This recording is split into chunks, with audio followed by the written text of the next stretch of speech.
booting up the first podcast. Welcome. Thanks for joining us for the first episode of the Aristochats podcast, which we've finally, hopefully, got up and running. Hooray. Today I'm joined by fellow host, what do you want to be called, by the way? Kuragane, Hammer, Aero? Well, we'll get into that when we get to like individual introductions. Okay. Well, for the record, I'm going to probably call you Aero most of the time. That's who I'm referring to. Fine. Nice and easy. And then Ben Gold or Benjamin Gold or Mr. L.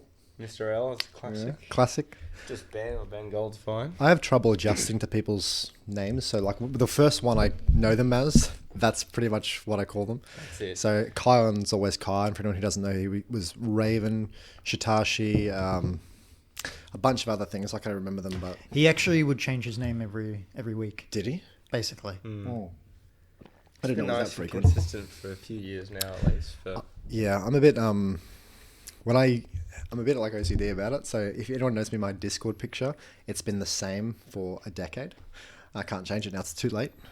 And so I was like Jesma, and I kind of swapped to like... I would use different tags in tournaments. I use like Stardom and other stuff, but pretty much my name was Jesmo. Never changed it. I just get too attached to stuff. Anyway, so first episode of the Aristochats podcast. Firstly, I just wanted to go over...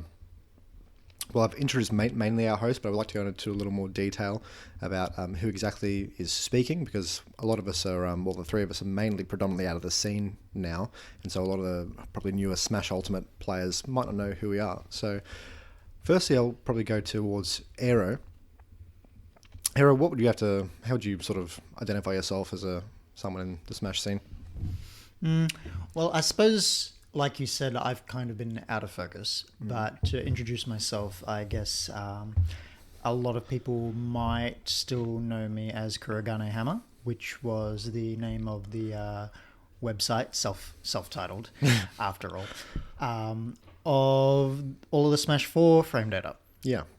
So that was all hosted on there. Kind of tried to do a little bit of like Melee and Rivals of Either stuff, but that never really took off because... I got too lazy to, do it. Yeah. I feel like Mewtwo King had a lot of the Melee stuff kind of done as well. Or it's Was also it Mewtwo King? I don't... I know he did a Didn't lot. he go through the game and manually do everything? Yeah, actually, I do remember reading something about but that. But also, it's way harder to get that sort of information in Brawl and Smash 4 and Ultimate than it is in Melee, because you can very easily do frame-by-frame stuff in Melee, like really effectively, and use debug mode to see hitboxes and all that. Yeah, I feel like... I'm pretty sure he actually, Mewtwo King, did stuff like by pausing and stuff and like drawing or something. That's like some kind of like level of dedication that I could not possibly do myself, especially not with the larger rosters. Anyway, so yeah, that's my, I guess, claim to fame. I was a high-level Bowser player back in Smash 4. I'd say. Well, good enough anyway. During my pretty strong time from memory from like the first half of the game's lifespan, I think. Yeah, about stopped the start playing. of 2016 Yeah. or so. For anyone who doesn't know, I mean, even this name might not be super relevant for a lot of people, but had a win over Jace. Before he was really good, but still when he was quite strong, Aero had a win over Jace playing Sheik, and then swapped to Bowser, and actually ended up placing third in a major in New Zealand, and had a couple other notable scalps and pretty good tournament placings as well. But yeah, predominantly known for frame data and the Kuragane Hammer website. That's which was correct. a big deal at the time. And then to my left we have Ben Gold, Big Ben Gold. Ben Gold. I joined 2015, so I was a fair bit after you guys. How old were you at that time when you first joined? 17, honestly, just right out of high school, started going to Smash events, and then eventually I kind of got into TOing and stuff a bit as well, like more of a side thing. But then it was really Ultimate where I came into my own as a player in the forefront. Yeah, with K. Rool. But yeah, I think definitely more notable in Ultimate than Smash 4 with what I achieved. Yeah, I mean, sort of going on with my recollection, became a pretty strong player in Smash 4 a little while after I retired. Was always good. Could always tell was a strong player, good fundamentals. And then picked up Cloud and got really good. Was sort of a top player in Queensland. I don't know how you did out of state in Smash 4. Probably not super great. Never crash out, like 17th, 25th. Yeah. Notable. Not too bad. That was pretty dominated by 1 or 2 players plus Victoria at that point. So pretty hard to crack top 8s in that. And then, notably, winner of BAM, what year was it? 2019 or 20? 2019, BAM 11. With, you'd have to say, objectively, the worst character to win a major probably in this country that I can think of. Probably, yeah. Yeah, I can't think of any in Smash 4 who won. Like, I don't think Wave ever won a major with Wii Fit. Maybe I'm wrong. No, got a couple 5th places. Yeah, got pretty high. And then obviously switched to Greninja, who's not anywhere near as bad sort of as K-Rool. So, yeah, so that's pretty good. And for myself, I'm a Jesmo, Brawl vet. Started playing competitively when I was like 11 or 12. Started going to tournaments. Didn't do particularly well in Brawl for a pretty long time, and then a lot of the scene sort of died off and swapped to from Wolf to Meta Knight, started doing really well. And then Smash 4 came out and I was top 2 in my state for pretty much the whole time that I actively played, and then sort of retired and unretired myself. Never really won any really notable event, but had a couple of good like little regional wins here and there, and was pretty dominant in my own state. And since then, I don't know. What was even when you did retire, you were still like a threat. When like coming back, bam. That's true. Like probably the most impressive thing was just the consistency. Like not playing for too long or attending stuff, and then going up and going to a tournament, then still being like serviceable. Like not outside of my last set against like DD, which I don't think was recorded and nobody will ever speak about. I'm glad none of my friends saw it, but DD playing Bowser, which I had a lot of experience in that matchup, who just, I don't know. Yeah, it was very strong. It was very cold in Victoria. Yeah, my hands were really... It was awful. That's a John and a half. Yeah. But BAM 8 probably would be your most impressive performance, I imagine. You got 6th. Which one was 8? Where you played QB with the Japanese Abadungo and Umeki. Oh, yeah. 9B. Yeah. It's honestly, debatably, like, the BAM after that was more impressive. Because I hadn't played. And everyone was better than me, and I still got 7th. So that's the host for the Aristochats podcast. Now, moving on to sort of the podcast vision and also what we're going to talk about today, but typically we're going to like to have a guest on. Hell, maybe even more than one guest sometimes. Who knows? That's only just occurred to me. But there are a few people who we're definitely looking at who think we'd be really good guests, and we want to, the way I am really thinking about it is I think there are a lot of things to be spoken about in regards to Smash and especially Australian Smash that sort of are not spoken about. And I want things that in this day and age would never get spoken about, like, because from our perspective, no one's going to speak about like Brawl days or Smash 4 days, really. A lot of the history and knowledge about the community. So much like history and context of sort of things that even if you weren't around that time, it's kind of interesting to hear about anyway. And then, we have like someone here who's like really good at the intricacies of the game and the frame data, and then 2 people who are like pretty high level at different points.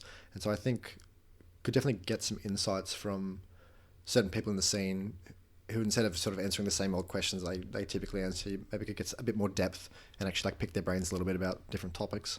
How do you guys see, like, what is your vision for how you would like the podcast to look?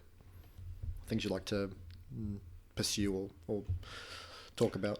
I mean, I'm just kind of interested in speaking to a lot of people. As you mentioned, like, we have like a bunch of like kind of guests like lined up, not lined up, we haven't actually like asked all of them, but we've got like a bunch of like ideas. We're like, like, what if we brought that person onto the podcast? Like, that would be interesting to speak to them, because they have been out of the Smash scene for like years and years and years, and they are like strong personalities.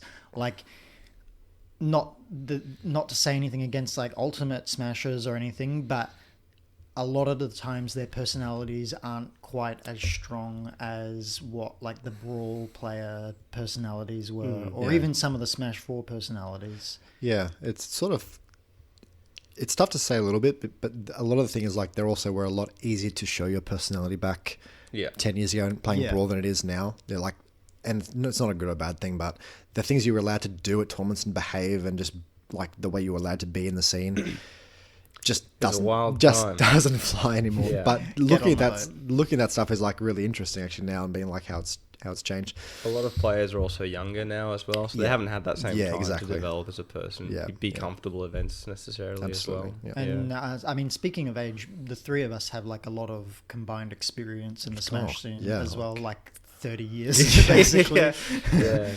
Yeah. Good When did while. you all start playing Smash? What's your earliest Smash memory?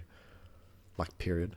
I mean, I think I've mentioned this before to you guys in private, but back in high school, I actually used to play Project 64 on the computers at school. That's right. Yeah. And play 64. I played Jigglypuff and like use down B, and they're like, "Wow, what does this move? This move doesn't do I anything. didn't know what that It's move so did useless." for so long. I mean, I guess I felt stupid later when I realized that there was like, but nobody really knew. I didn't know. Just didn't really care I either. think someone hit landed rest on me in Wi-Fi when I was playing Brawl, and I was like, "Oh my god, it actually does something." Wow. I had no idea. Jigglypuff doesn't just fall asleep for no Yeah, reason. I had no idea what it did. I was like, That because was- rest heals you, so why isn't it healing me? I don't understand. True. It just actually just insta kills you. It's pretty weird. Odd. That was me with tethers in Brawl, Yeah. with like Ivysaur Uppy and Olimars in particular. I never knew what those dudes did, but I just do them and they just do nothing every time. Yeah. Well, they hit Dunno. people when they're up diagonally. Yeah, in they the like air. sometimes hit someone, but like, man, this is a dog What a shit move. fantastic anti. Yeah. And Ben, what's the earliest you can remember your earliest Smash memory?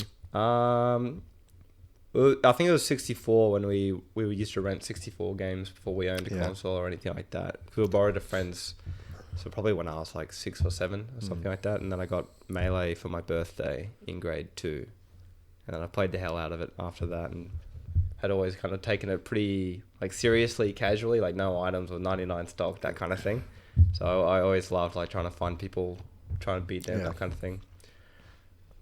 How about you? Yeah, mine's pretty similar to that. I don't know what age it was. I guess like 4 or 5 or something, and I started playing. I think we picked up at a garage sale, and I started playing the Nintendo 64 version, and I would always play like DK or something, and I'd play on Peach's Castle, 99 stock against the computers, no items, and just try and like have as many stocks as I could at the end of that, and I just.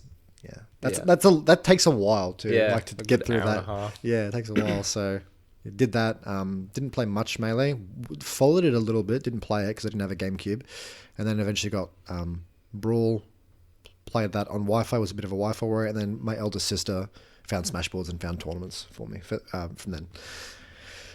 Yeah, so a lot of years of Smash, a lot of time. We all seem to have started with 64. Yeah. That's interesting. Which game have you put the most time into, you think? Like, which one have you actually played the most? I mean, I would have like high hours in Smash 4, but that's, I think, mainly because like I wasn't necessarily playing it. I was just like doing frame data stuff, right? Yeah. Playing probably Brawl. I would say probably Brawl. Brawl. Followed by Smash 4 and then Ultimate. I think Smash 4 just because when I played Brawl, I didn't go to tournaments very often, like once every 4 months. So going to a tournament in Smash 4 and then playing for like a whole like 24 hours at the hotel plus the event, probably Smash 4 was first. It'd be pretty close, either Smash 4 or Ultimate for me. I think Surely Smash 4. probably Smash 4 with like the amount of tournaments I went to as well. But I do have like 3,500 or something I did in Ultimate. So I think I would be close to that in Smash 4 as well. Yeah. So pretty comparable.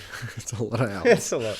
Could have. Well, Yeah. a lot of that's also just you have it on all day at a tournament, that True, kind of thing, yeah. other people playing. So it's a bit less, but The most time the way I would usually spend most of my time was actually just sitting in training mode, playing in half speed, and just wailing on a computer. That's how I actually practice most of the time for Brawl. That's an interesting... Yeah. I don't think I would do that. I was like 12, or maybe even younger. Not what I would really suggest, but it does. I think it arguably lets you like get really used to seeing certain animations and recognizing certain situations and stuff. But yeah, but moving on from that, finally talking about something actually very topical. I wanted to touch on the topic of the month, really, maybe a bit longer. Steve. It'll be the topic for a long It'll, time. it'll be the topic, until it gets some sort of resolution. Because at Which the it won't. moment, It yeah. won't, yeah. If anyone wondering, We've been here before. yeah, Yeah. it's Yeah. talking about Steve, who is suddenly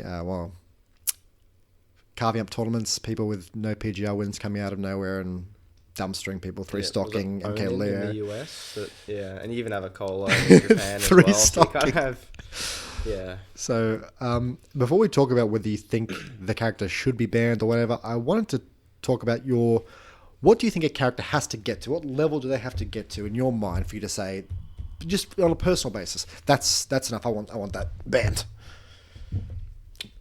It's kind of tricky. It is, yeah. There is no real tangible answer to go about Yeah. it. So that's why a lot of the time, and what always happens every time is, well, we don't want to jump the gun on it because something might feel stupid, but there could be good counterplay that can be developed or whatever.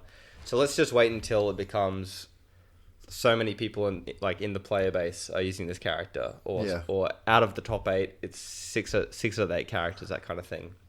But then by the time you would ever kind of get those polarizing statistics about the character, It's so late. then so many people have put so much time into the character that if you did then ban that character, you'd have to be willing for them to all quit the game at the same time, which you could do, but you would just have to completely accept that as a result. It's also like, if the character gets to that point, how many players have you already lost as well? Like, how many people have been like, I'm not going to any more tournaments, I'm not playing against this thing anymore. Yeah. Because I know from experience, like, that was kind of my reaction with Bayonetta.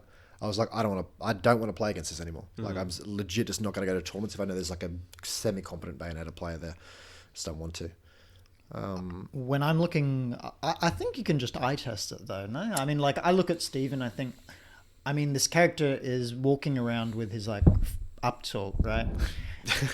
This move Something's that wrong there. whether or not you space it or not, it doesn't matter because you can just move. Yeah. There's not very many moves that you can adjust while using. But when that move is also -3 or -1 or +1, depending on whether you have a different tool or whatever, and it also turns itself into a 60 to death combo, either or, I should be able to just look at that and be like, well, that's not really okay because none of the rest of the cast can do that. Maybe if the rest of the cast could do it, then I'd be more fine with it. But yeah, I think that's a pretty interesting point, is when a character looks like it's playing a different game. Yeah. Which Bayonetta was very much doing. Some characters do this in Smash games, but if you're not the best character, it doesn't really matter. No. It's okay, play whatever game you're playing. I don't care. You're not going to beat me anyway or whatever. Maybe you're a mid-tier or whatever. But if you're just outright the best character in the game and you're playing not Smash, and I know that's hard to define what not Smash is. Yeah, or what Smash should even be to begin with. Yeah, and that's a whole can of worms. But I think that personally, Bayonetta and Steve fall into this category when I watch them, whereas Fox and Meta Knight didn't, or Pikachu in 64.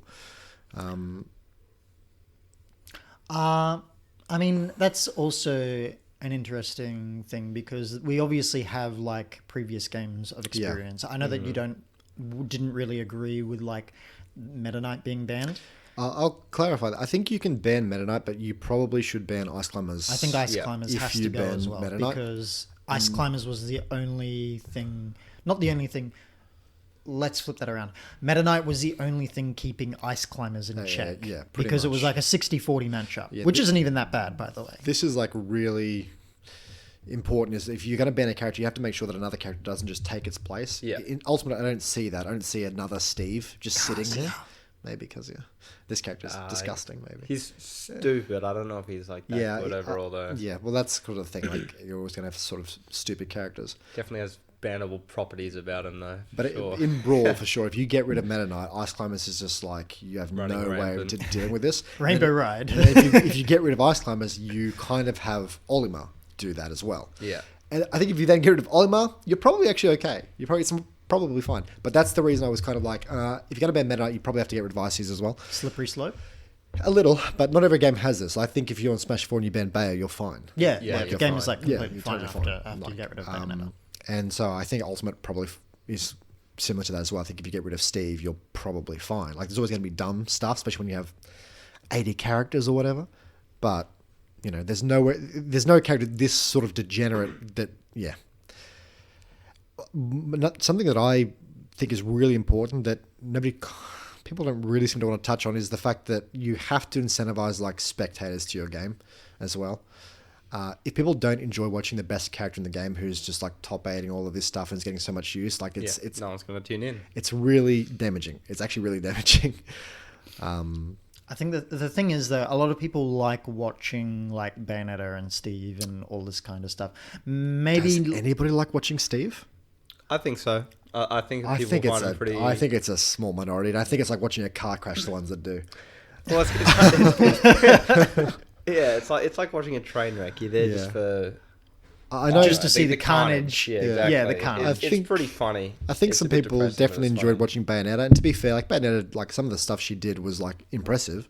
Like so her DI following and her ways of like killing you were impressive sometimes, but I haven't seen anyone legitimately I don't think enjoy watching Steve. I think outside maybe Steve plays. See, I would have thought it was like Smash 4 Lucario. Like this character was a complete abomination to play against because he's just like sitting on the other side of the stage at like 70 throwing like aura spheres at you that cover the entire stage.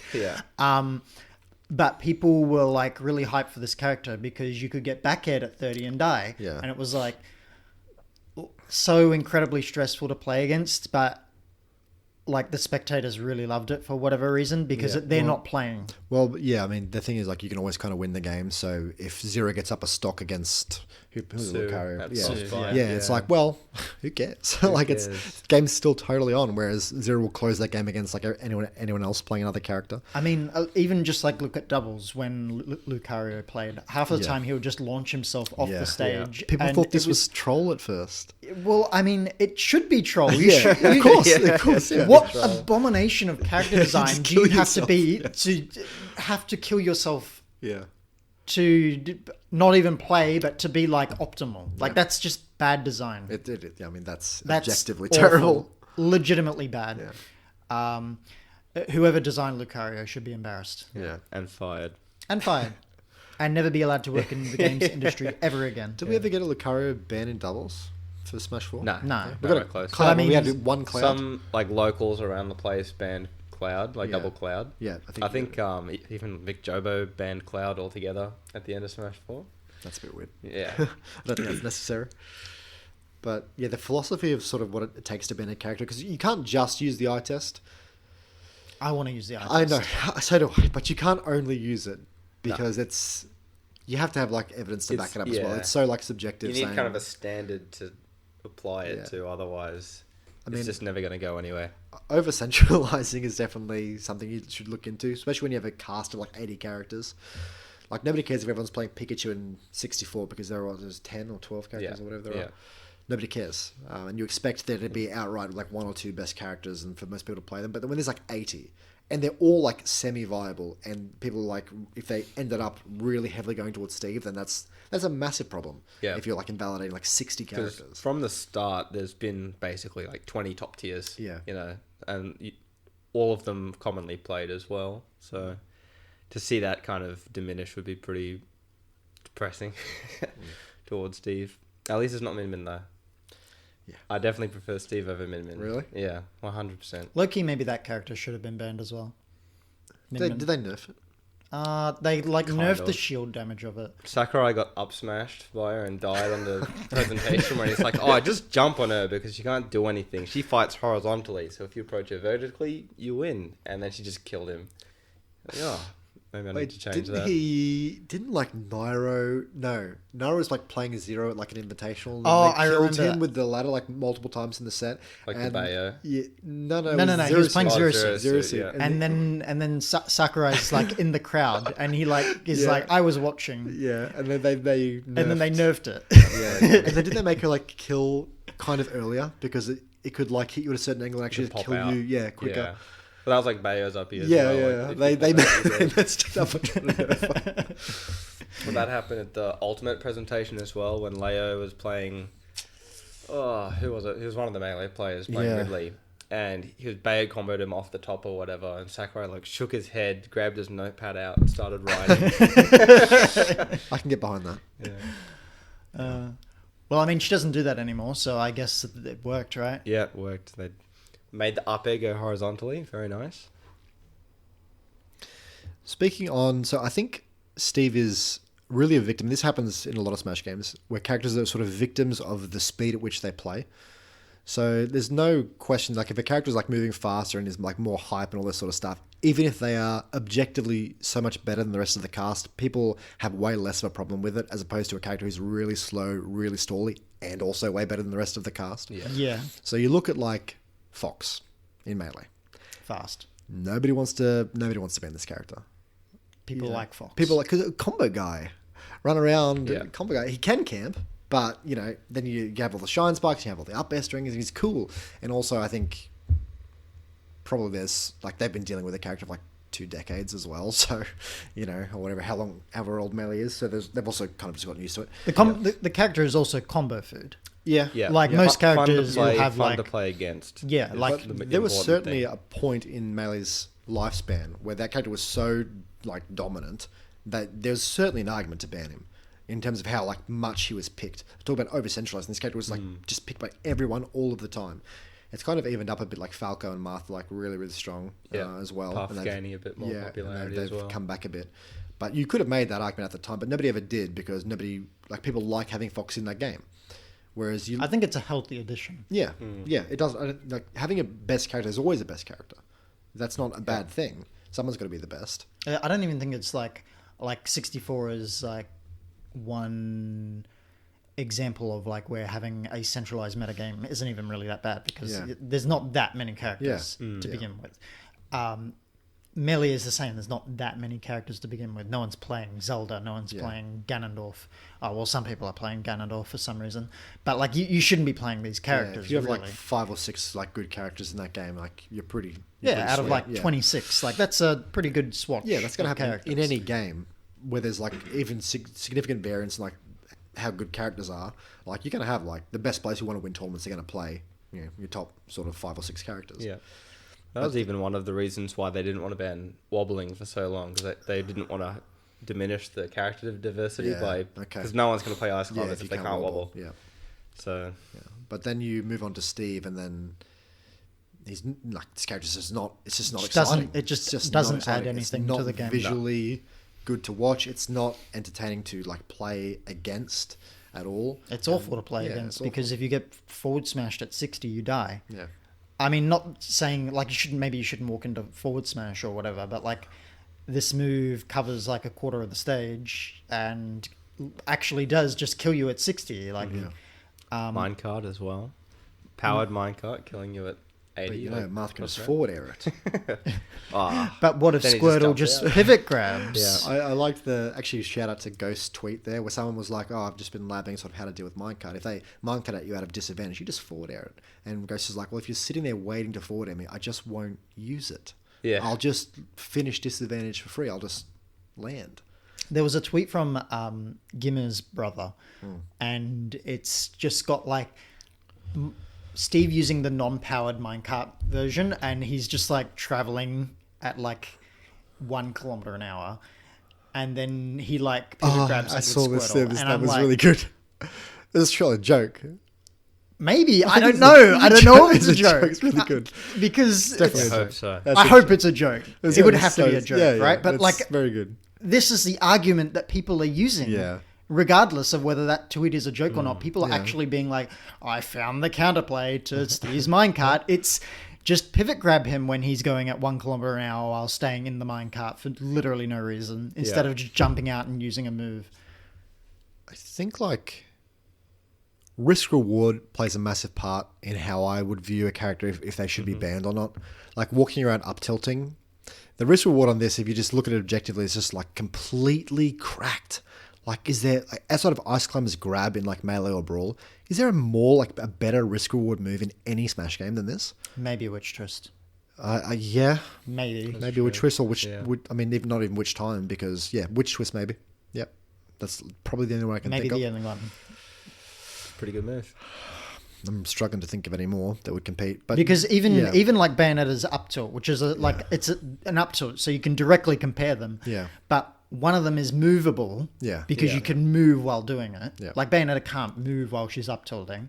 But like the range on like the pickaxe up tilt is like It's very good. very big Yeah. to begin with. So it's like, but then it also leads into death if Yeah. the Steve is good enough. Yeah, because Which when they're not. you have moves like that, and it ends up like degenerating like the entire metagame. When you have a move that's just like, oh, if I hit it, it's just like 100% or you die or whatever, and the risk is like I might get like tilted or I might miss.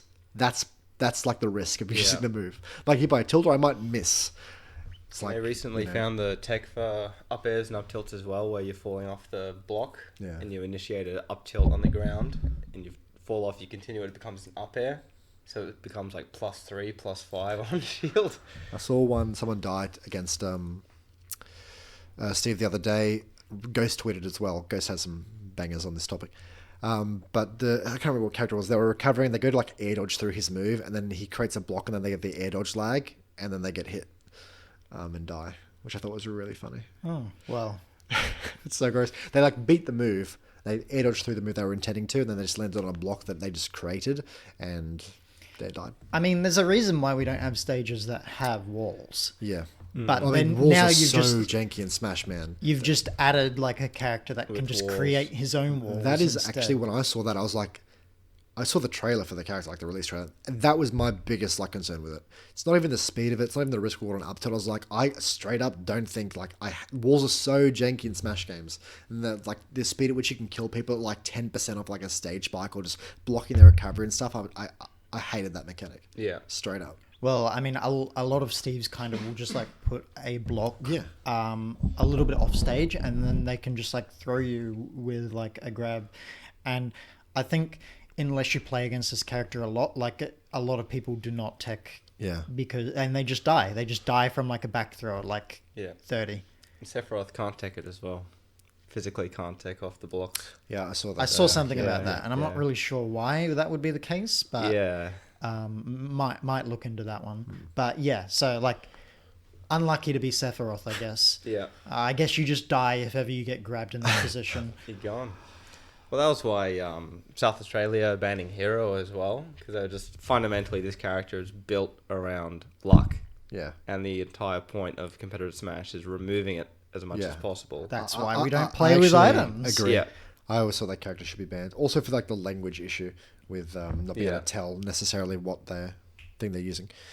But yeah, this character is obviously not the best character in the game. But every They're kind of a time, fundamental yeah, problem Yeah. with the design of the character. when someone wins a set, you want to be able to look at them and say like, most of the time, like the better player wins. Yeah. That's what you're like aiming to get out of competitive. Like you want the better player to win. Whereas here, I think it's so possible. Not going to happen every time. Usually, it probably won't. But it's so possible for the player who is like the weaker player to win, which I think is not good, personally. I think Hero is definitely on my like list of characters that could be banned. I mean, my list of characters that could be banned is only four strong at the moment, and that's Steve, Kazuya, Min Min, and Hero. For obvious reasons, for most of None of them are going to get banned. none of them are going to get banned. Well, there's even a discussion altogether for all of the DLC Fighter 2 past. which is funny because this is what you said. You tweeted this like a long time. You were just like, get rid of all DLC. And but all DLC altogether, not just DLC 2. yeah. I mean, this is what low-key. This is what I said in Smash 4 was just get rid of all DLC. Yeah. Because all of these characters are annoying. Mewtwo is annoying. Lucas is annoying. And I mean, They're not a okay, productive people aren't addition complaining to the about these game. characters, but these characters are just irritating to play against. Can't ban them because they're irritating. Yeah, but Yeah. you can ban Cloud and you can ban Bayonetta because, well, I mean, less so Cloud, but Bayonetta for sure. Like this character, and everyone agrees that Bayonetta should have been banned. Yeah, she should have. And it's really sad that we're at a position where it's easier to blanket ban DLC rather than ban one character. So many of them are so degenerate. Yeah. It's Well, I think it's because the argument more so because like you said, you can't just say I don't like that character, Yeah. so I guess they're banned. I can. we're going to make our Where- own tournaments. Because so many of them kind of have the same, like design problems fundamentally with them, and then you have obviously Steve Kazuya as well. At least like my argument, I don't like care so much about it these days. I think I'm also of the mind like if the game has so many characters that are this problematic, you should just play a different game. Yeah. But go back to Smash 4, go back to Brawl, something like that. But I think there is more of an argument where you can basically just argue before the DLC existed, there was a healthier state of the game that you can just simply revert to rather than cherry picking a single character out of the DLC. Yeah, that's vanilla WoW in a nutshell. Well, I mean, I think that the only healthy DLC characters that they've released over the past however long are Joker and Pyramithra, to be honest. Wow. You're You wrong, want to die on that hill, do you? Yeah, I'll die on the cell. Okay. Because I think a lot of people have like mentioned that these two characters do play Smash for the most part. Because they are interacting. I'll give you that, yeah. Like, if Pyramithra was the best character in the game, and maybe someone thinks she is, that's fine. But that's okay. Yeah. Like, it's okay for that. Like, she's annoying. They can be some of strong. her moves are ridiculous. But that is way more tolerable playing against it, watching it, as opposed to Steve. That's just straight up. Well, she reminds me a lot more of mainly Fox of playing against, where it's like she's strong. I mean, but at the least she has weaknesses are fun to weaknesses, play right? Like, against. because you can gimp her. Yeah. Not much else. No, Not She's really quite much good. else. Quite Not good. really much else. She's a really good Well, character, that's the thing. and she's obviously been designed to be a really good Yeah, character. the best characters in the game are usually going to have not many weaknesses. But Yeah. I think, as long as you're playing Smash, and we can't, like, say necessarily what that means exactly, but everyone knows what it is. Yeah. Well, I mean, you have to be interacting. Yeah. You got to be playing the game. Yeah. You know? I think Meta Knight is kind of like in the same position as Pyramithra, except without the recovery weakness. Yeah. Like the character is just really good, really fun to play, all that kind of stuff. The only thing is that most of its moves are a little overtuned. Yeah. And that's why the character isn't like a problem in Ultimate or Smash 4. I mean, ladder combos probably shouldn't have existed in Smash 4, but like that's a different argument entirely. That's because those two moves have been obviously overtuned again compared to like Brawl, where like that didn't exist. Yeah. But yeah, so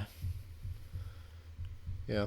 I'd be interested to hear as well other people's like philosophy on what the best character should look like and what it takes to get a character to sort of that banned state. But it's happened quite a few times where we look back on a game and said, man, we should have banned that character. Yeah, what were you thinking? Yeah, and we have it again here, and it feels like it's going to happen the same way. well, we're watching it happen. Yeah. And you and I have been through it in two previous games. Ben's been through it in a previous game, and we're like watching it and we're like, hey, I've seen where this is going to go in like 2 to 3 years. Yeah. And the biggest problem is there's no new Smash game on the horizon. This one is like really... I feel like it's worse as well. Like 3-stocking. I know it's one game, but like 3-stocking, viciously 3-stocking MK Leo, who's like unbeatable. That should basically be impossible. That's crazy. Yeah. This guy doesn't he just obliterates like everybody has done since the game came out, and he just got 3-0'd, annihilated, 3-stocked. People are asking the Steve player what his training regimen is, and he's like, I don't know, I just play quick play. Yeah, Like that's obvious. Like if that's your response to this like kind of thing, and that's how.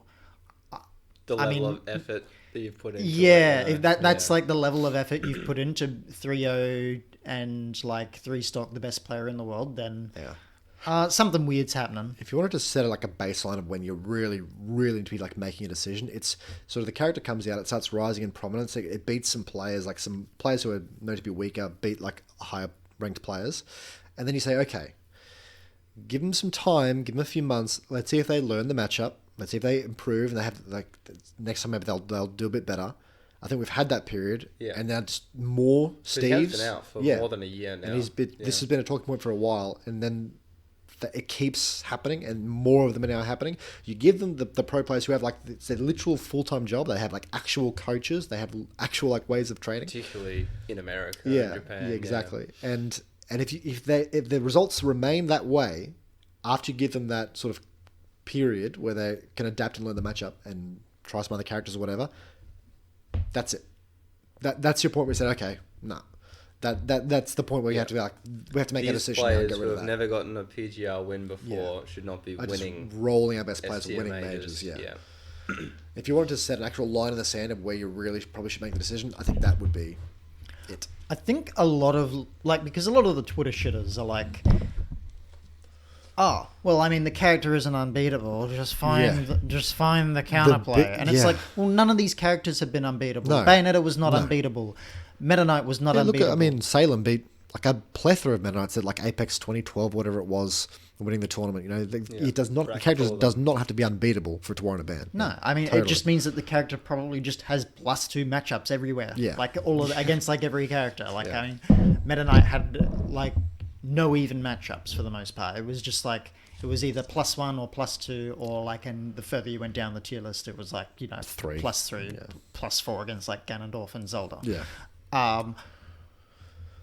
In Smash 4, like it was like the same thing with Bayonetta. Like she went even with like Diddy Kong. Okay. Yeah. But she +1 or +2 to everyone else. And then it's really bad 3-4. Yeah, for like 3-4 half for of like the cast. Donkey Kong, like Bowser, like these characters are just like, they actually can't play. They can't, and it's just going to be exactly the same thing with Steve. Steve's going to be like, Steve players are going to be like, well, Fox can laser me. Yeah. Yes. It's even. Oh, this is a 50-50 matchup. Just counterpick me. It's like, would make it even. And this is what every player in the world has to learn Fox. Come on. I'm not going to lie, I don't know if Fox has. I would imagine that Fox loses. It's pretty terrible. It's a terrible experience. Well, at least from my experience playing Fox into Steve, no. But I mean, that's the thing. It's just the same things that they're doing. They're just saying, oh, well, there are counter picks. Is generally probably the best character into him, one of. Until he hits a block and then can't take it. Yeah, that's true. That's almost like malicious, isn't it? Like you think, oh, Sephiroth, that's the, and there's like, actually, this specific character can't take this. It's like, oh, you almost had me there. They thought that one through. They really, I mean, like they've gone out of their way to do that one. Someone, there's some foul play here. Yeah. All right. Someone slipped some money under the desk. Moving away from Steve, because we could rant about this character and the degenerate. Well, I'll end it with, what, do you all think it should be banned? You both think that? Yes. So you want more DLC? I think it would probably be the smarter move just to ban all DLC altogether. That also solves the problem with people like, oh, too many characters, too many matchups, blah, blah, blah. So if you just take out those 12... You don't have to buy it anymore. And more accessible as well. True. As a Pyromancer main, I wouldn't be upset if like all of the DLC disappeared. I think the game would be more fair for everyone, because obviously like a lot of these DLC characters are like loaded with like passive power, whether they be like, that's true. Oh, Sephiroth gained a wing, so he gains like 35% more damage on his moves, he gets like 10% more knockback, he runs faster, he walks faster, he gets an extra jump, he gets this, he gets that. Like there's none of this in like most of the base. And then game. you have There's Mario, and I was like, I have a cape. Fireball. Yeah, I think when Joker is probably like the healthiest addition, and you have like Arsene. Yeah. That's kind of a problem. And you have the next game's going to be out in 4 or 5 years or something like that. Well, that's like one of the things I think I may have mentioned in passing it earlier. But like there is no game on the horizon.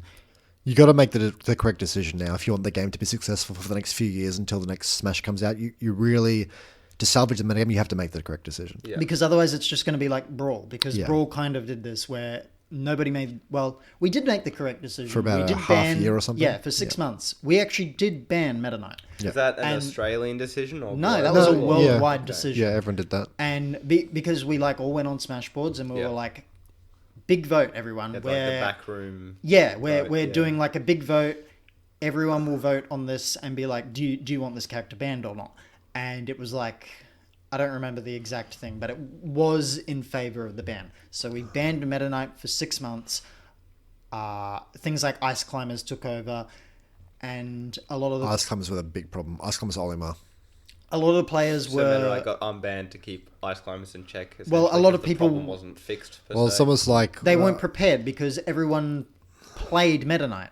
Yeah. True. And so you've got like 70% of the people playing Meta Knight... and now all of these like Ice Climber players are Been like playing doing for the last well, 3 years, unfairly yeah. so, because Yeah. they obviously didn't deserve to be doing well.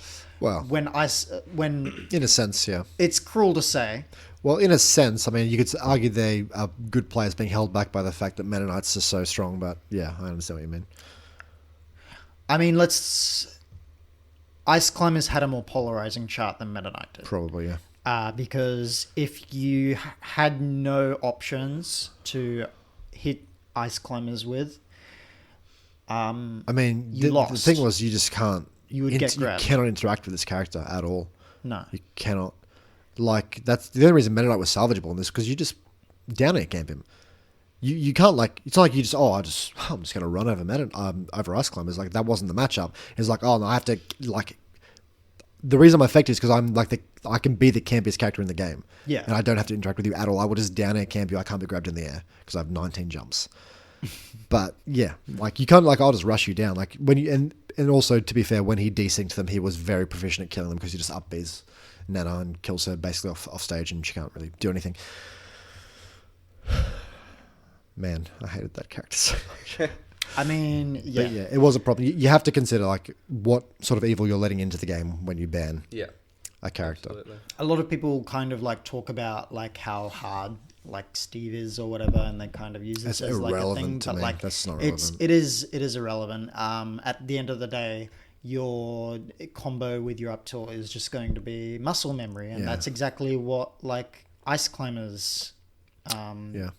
Infinite was. It was just muscle memory, and I'm not gonna lie, it was probably harder than what Steve's was. Yeah, I mean, you had like the standard like forward throw one, but they had a lot of mix-ups. They could do like down throw, forward air regrab, and then back throw chain grab, and then forward throw chain grab, and they had a few things. Then you had to sort of desync to actually get the kill with like the charging of the up smash. So it wasn't the easiest thing to do in the world. I would say it was hard. But I to be mean, honest, but- listen, like you look at what melee players do now, and you're like, well, you will learn how to do an input. Like you need to do it. Like look at the tech skill on those players. You know, like you will eventually just do it, and it'll be easy. You'll nail it. Yeah. So it's not like difficulty is never really and it doesn't look that hard when players are coming out of nowhere and like obliterating like MK Leo and stuff like that. It can't be that difficult if they're doing that already.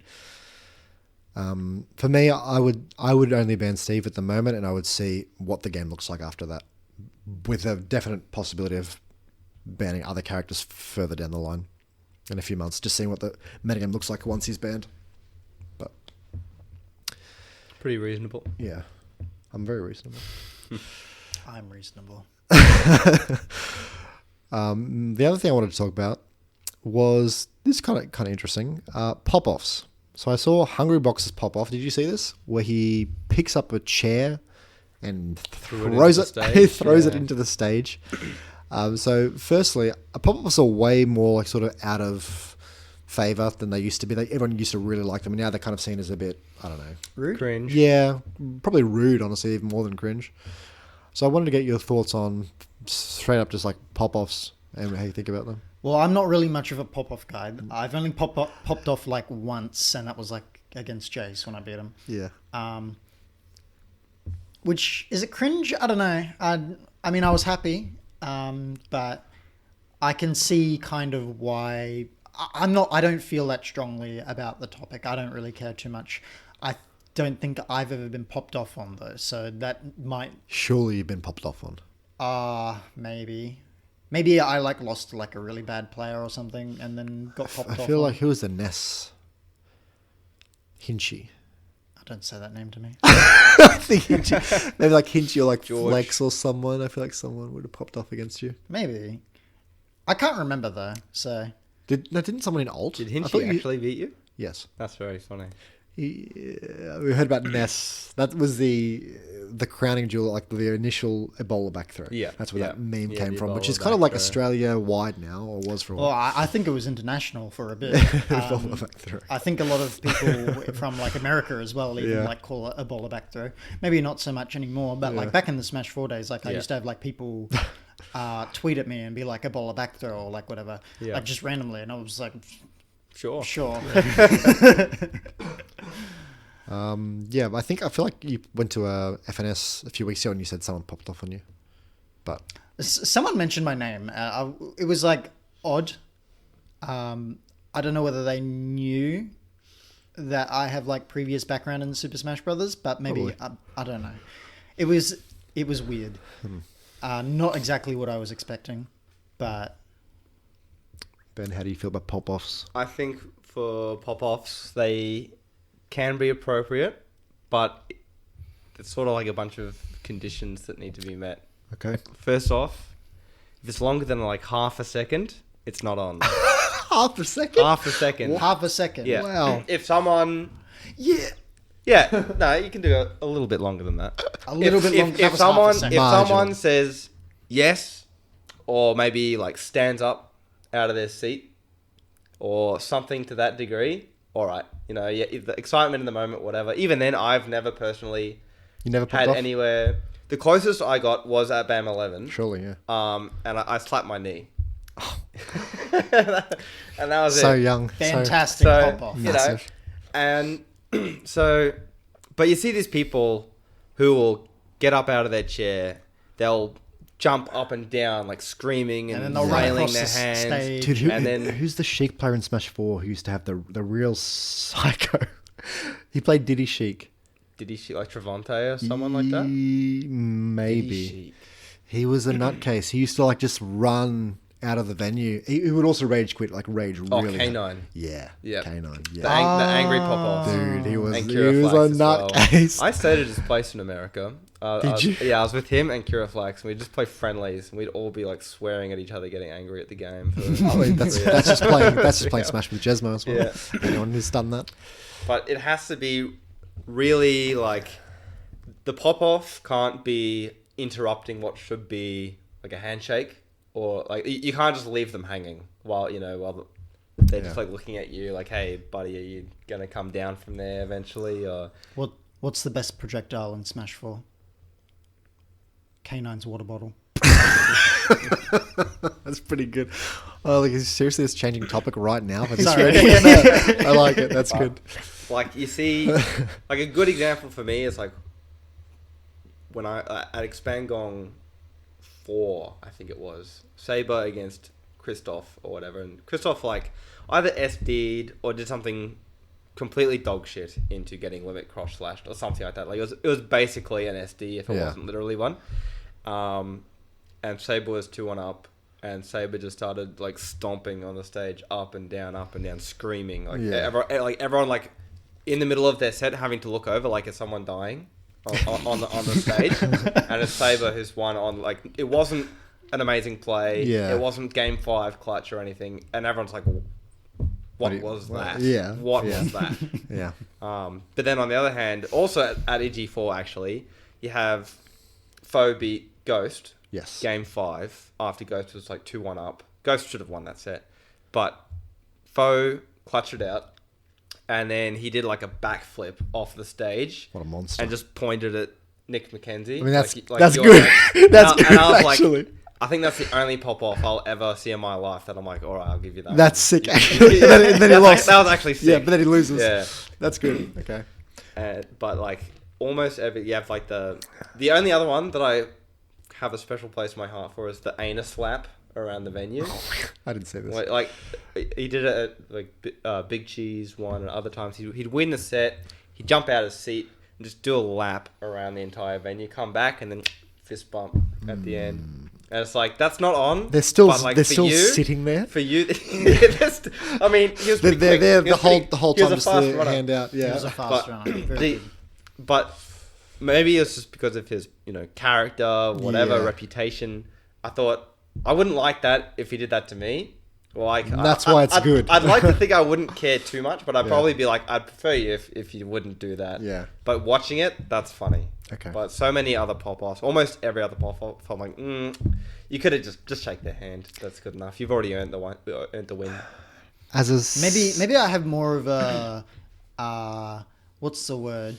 Maybe I care more if it is screaming compared to saying like yes or something. Yeah. Because if you're screaming, nobody really knows what this means. Yeah. If you're like yes, it's like yes, I just beat like the third worst Zelda in the country. Like you can pop up like that. The third worst. Yeah, I don't know. So the best probably. There's only 3, if there's even that many. I don't know. Maybe it's Delza's Zelda. Yeah. Okay.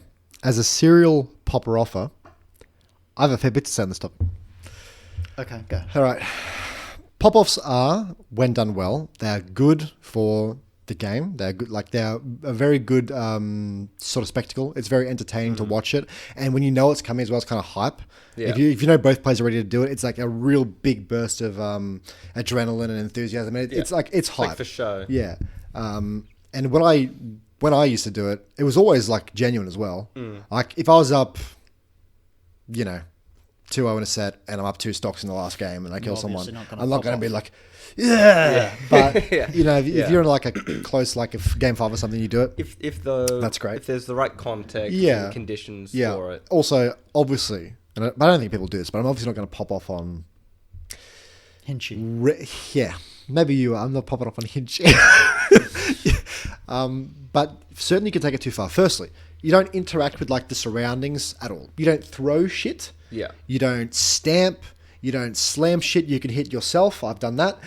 That's the only thing you can hit. You are not allowed to don't interact with like the landscape at all. No stamping, no jumping, no Lucatio jumping off the stage. No throwing chairs. No throwing. Absolutely. No throwing. No breaking anything. Don't throw that mic. I won't yet. Screaming also no. This is really annoying. You do have like as Ben said, you have like a 1 second where you can say like, "Come on, yes, let's go." Okay. If you scream, it's done. Do not scream. Do not scream. Do not yell. Like we have like I don't know code of conduct in the thing. You can go like, "Come on." That's it. That was my one. Done. That was always my thing. Yeah. Bit of like a arm pump or something, and that's sweet. But I do think they are ultimately like they're really good, and I think as well there's a slight thing of it's actually really satisfying to pop off on someone when you know they don't like it. What a weird thing to say. That's true. It is, and especially if it's someone who you know you're going to play against again, go for it. Yeah. If you actually think like legitimately, like I'm not saying put it on or fake it, you probably won't, but I don't think you should have to like hold it in, especially if you know it's going to like kind of piss someone off. You don't take it too far, but you are surely entitled to. And when you think about it, I like to think of Smash in other sporting contexts. Never would you say like to someone who's just scored a try in like a game of football or something that like you can't be excited. Yeah. Like you don't go into the crowd and punch the fence or something. Don't muck with the landscape. But having a yell or whatever, or even bang your chest, like I don't care, but make it quick. Do it a second or two. Yeah. Don't throw the ball into the stands. And then you shake their hand or fist bump them. Yeah. And that's fine. But I think ultimately like, it would be better for like as a spectator thing if more people actually did it, because then you get more personality of the players too, and it's exciting to see and it's cool. All right, I'll start popping off on all the Steve players. Okay, yeah, you should. If I beat one. Yeah, well you won't. He's unbeatable. We have Tracker Base with FNS. So he'll always be there. I can't beat him. You can't beat him. No. He keeps up tilting. You got to get practice in. He keeps up tilting. Never before seen. Up tilt? Yeah. Yeah, I've never seen up tilt before either. Why would they use up tilt? The move's so bad. So we're all on the same page that what Hungrybox did is way over the top. Yeah. Don't throw chairs. Don't throw chairs. Don't scream. Don't scream. Don't throw chairs. It's not that much You've to ask. already broken 2 of the rules. Yeah. Like, yeah, I think context is everything. How you conduct yourself is very important. Like, there shouldn't be like, if you ever pop off, you're banned. Yeah. So, like nothing like that. Yeah. But just like, don't be a dickhead. Don't be stupid. Don't be rude about it.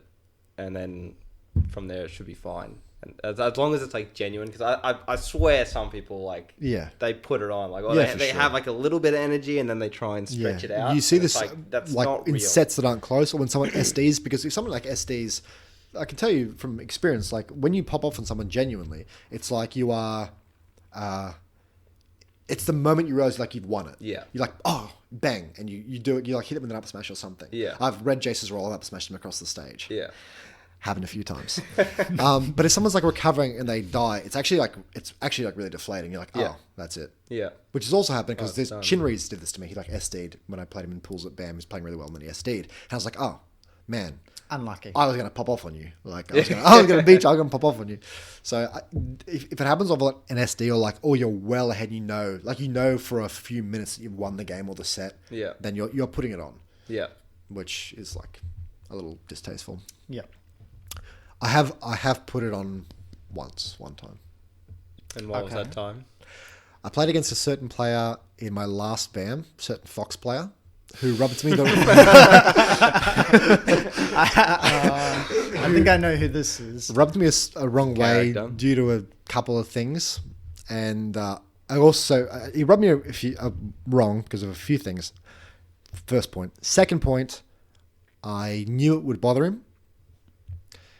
Those are the two. Those are the two that they're going to have openly. Then the set was over, and the guy I felt he had been rude or disrespectful or whatever, and I was like, I'm gonna sort of put this in your face. I didn't look at him and pop off. I didn't, jump around him doing like around his chair popping off. I did I arm pumped. I said, "Come on," it was kind of exciting. It was like a last hit, last game, last hit.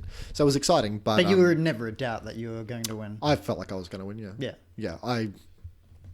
So I did do it for that reason, just to bother him because I felt like it was kind of deserved. But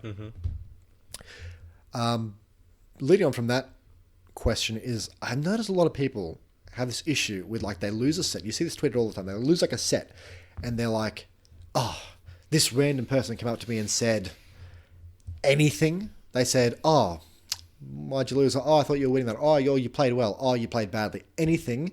And then the player who lost gets upset because someone has said just anything at all to them. I think Mr. R's had this a few times. It's mainly in the tippy top players where they're like, "Oh, I lost," and someone came up to me and wanted a photo or something. People at those majors, well, say, "Oh, bad luck, man." You still got it. That one I agree with. So if you lose a set, you come up and ask for a photo. It's no, time and a place. I've just lost a set. I'm a bit emotional. I don't want to be taking photos or doing autographs right now. That's fine. But I've seen people even talking about their friends. Yeah, or something. That's weird. And they're like, "Oh, literally anything." They either say you played well or you played poorly, and the player who lost then interprets this as some sort of negative, and they get frustrated. And I was kind of wondering what you guys think is acceptable to say to someone who's just lost, if anything, or should you just not talk to them at all for a while?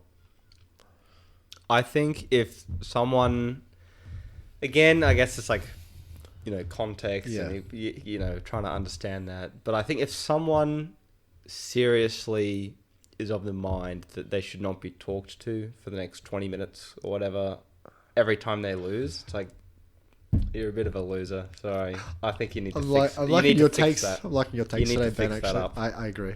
But there are it's how well do you know them? Yep. What are you saying? Because if you just go right up to them how the fuck did you lose that? That was dog shit. Then it's Jason could say that to me, do on. Yeah. Could say that to me. Yeah. Someone else. That'll be funny. Can't. Yeah, that'd be great content. But then if someone who is I don't know, really bad at the game themselves or something, and they're kind of berating you man, how did you drop that? That is annoying. Yeah. When a player you're better than comes up, it's how did you lose to Vassie's Little Mac? You just the character's so bad. What? Sorry. And then you're just dude, don't. And this isn't even a thing of you being better. It's you don't. That's disrespectful. Yeah. You don't sort of make fun of them having lost like that unless you're good mates. You don't go oh exactly. God, how did you lose to Brawl Zelda? Do you have hands? Are you stupid? So I think that is pretty much the only real or that general area of do you know them that well and have they basically insulted you for no reason? Yeah. And it's and even then, I guess my natural inclination is I wouldn't go on Twitter and then tweet about it. I wouldn't sook about it. I'd kind of be wow, you're a weird cunt, and then go off, But I wouldn't let that get to me. Yeah. But I, at the same time, wouldn't do that to someone else at the same time. So it's kind of, I think it's a bit give and take of don't do this and also don't care that much honestly, if that happens. You think, if someone comes up to you and says, "Oh, bad luck, man." If you have a problem with that, you seriously need to get a grip. Yes. Actually, absolutely. just grow up. Yeah. Because what's happening here is you are emotional because you have lost. Someone has said something that is perfectly beyond polite, reasonable. Totally polite. Basically the best thing that and could be said. You are just looking to lash out at something because you're emotional because you've lost. Yeah. You cannot possibly be offended or upset by that. And if you think, again, you have to go into an isolation chamber for a month because you lost a set, you shouldn't be in competition. You can't handle... You got to be able to handle the wins with the losses. You don't have the right mindset for this environment. No. Yeah. I do think... Sorry to cut you off. I do think that you could just have a general rule of just don't bring up the set. If they lost, don't talk about the set. Yeah. You know, just say, I don't know, do you want to get some food or Yeah. blah, blah, blah. If you really want to interact with them, just talk about anything other than the thing that they're obviously still thinking about, I guess. But From my experience, because I've seen a lot of my friends lose sets, I don't know. I feel like obviously it's depending on what you're saying. Like if you're saying something stupid, then maybe not. USD'd on the last stock. Were you aware of that? You killed yourself on that last stock of Game 5. You shouldn't have done that. If you didn't do that, maybe I wouldn't you have done that myself. I would have recovered there. Yeah. Actually. If you recovered, then perhaps you would have won. Yeah, there are. Yeah. Well, different I mean, approach. no, no, you shouldn't really be doing this. Like, No. whenever like you lost, or when like Jason loses, or like Cameron loses, or you lose. Me specifically, I'm not like instantly in your face, like Hey, let's talk about that. yeah, You know, like yeah. I don't know, like I can understand the bad luck, like that's kind of like that's such a generic thing to say, but like personally, I will like wait. I wouldn't comment on the play. No, not immediately after. Whether you are better or worse than that person, I think, unless they like ask you, like, "Hey, did you watch that? What do you think I should have done?" or whatever, you shouldn't comment on the play until later, like half an hour or something. Yeah. Normally, I would give like at least Yeah. like 15 minutes, and then maybe be like, "What happened?" Yeah. Or, you know, like, how'd you go in like your last set? Yeah, Like, when how'd you go in your last set? You know, they lost. well, I mean, I know that they've Yeah, lost, right? yeah. Like, because you can like tell, like, even, well, I mean, if I'm not like watching the game, like, if you or Jason have like lost, like when Jason loses, he actually just sits there for like 6 minutes. Yeah. You don't do that, but Jason does. It's like Yeah. an obvious tell when he's Yeah. like lost. So that's like a good sign to stay away, I think, for however long. Even further to this is one that I see this all the time, never thought about it, and then people kind of, it's like a bit of a talking point now. When you beat someone and you go up to them right after the game or whatever, and you say like either A, you played well, what I would always say is like, well, usually it was like, you played really well after I've beaten them. Yeah. And then people get like kind of offended by this and be like, oh, so you're saying you played amazing because you beat me, and you're saying I played well, which was obviously never the intention, but I notice a lot of people have this sort of problem now where you can't even say like, oh, good set, man, like I thought you played really well. Because there's one set where I play against, I think it's Nick, the BAM set, where I played against Nick, where he's the better player. Mm-hmm. And I beat him game 5, and I pop off, walk up to him, and I say, like, I slam him on the back a few times and say, man, like, you played really, really well, which I completely meant. Yeah. Because I wasn't like an easy beat at that point, and I thought he deserved like the accolade of like, hey man, you killed it that set. Like, you played so clean. I think I might have even said you're the better player in that set, maybe. But there's some people who think that this is not appropriate now because you're basically saying that you are like insane if you've beaten them, which I find odd. You can't even compliment someone's play. How would you guys feel? Maybe it depends on who it is you're speaking to, because I know Yeah. I have like lost or beaten Emix, and he's like such a nice guy. Whenever he like wins or loses, and he's always like, oh, like you played so well, regardless of whether he won or lost. Yeah. Like super nice guy. Like, and but me personally, I don't think I could even like say like, oh, like you played really well. Like it's just not really me. Being nice. Yeah, being nice. It's Weird. It's not me. Yeah, in like that context, I don't think I would ever say it, or at least I've never been evil. inclined to say it. I don't know. 'cause, No, we're I evil. get it. We're evil. Like, I understand the sportsmanship Yeah. behind it, and I don't have a problem with, like, if someone said that to me, I'd be like, oh, thanks. Like, assuming I interpret it as them being genuine. But I probably wouldn't say it generally just to kind of Give it a while or something. Yeah. But there definitely have been situations. Also, because like It totally depends how much you beat them by as well. That like if as you well. mercilessly beat him 3-0 and you're kind of like 2-stock him a bunch of games or whatever, and you go up and say, man, like you played like clean. well, yeah. It's like, well, you just It just rolled sounds me. fake. Yeah, Yeah. like, so not really, but. And I think it also, like, if it's someone who is clearly at your level, or especially, like, if they're probably considered better than you. Yeah. And then for you to then be like, yeah, you played pretty well, man. Yeah. I mean, that was a good effort, after you beat him. Then it's a bit, Yeah, but that's I think interesting. Yeah. if you're like an established top player, and then there's this new guy at a Got to local, have all the nerves and who's going in there. taking you Yeah, last stock, last game, each Yeah. game. Yeah. And like, not to try and talk yourself up as an opponent, Yeah. but just to be like, that was really good. Like Yeah. that, you have lost this set, but I want you to know, like, you're kind of cracked. Yeah, you like, played well. You're playing really well. Yeah, I'm thinking like when I played QB at BAM, he like beat me 3-0 pretty comfortably. I think one of the games was kind of close. If he'd come up to me and said like, "Oh, like good Diddy Kong, like you played well," I would have been happy with that. Yeah. If he was like, "Oh, that's a pretty strong Diddy Kong," I'd be like, "Cheers." Yeah. If Jace beat me and walked up and said, "Oh, you played well," I'd be like, "Jace." Yeah. I can't imagine him ever saying to me that I played well though. Maybe I would be fine if he said it and I felt like he meant it, but Yeah. it is contextual. There are different elements to it. Well, especially when I lose to someone, like get upset, Yeah. or even to someone who like, not an upset, but can definitely beat me. If they did genuinely play well, I do try and say like, Yeah. that was a good set. Yeah. You played well, and Or I at feel like least, it's like a even little like more a appropriate. specific thing. Like I thought some of your mix-ups were really good in that. Yeah. Like even just give them a genuine compliment, like Yeah. something specific about the gameplay.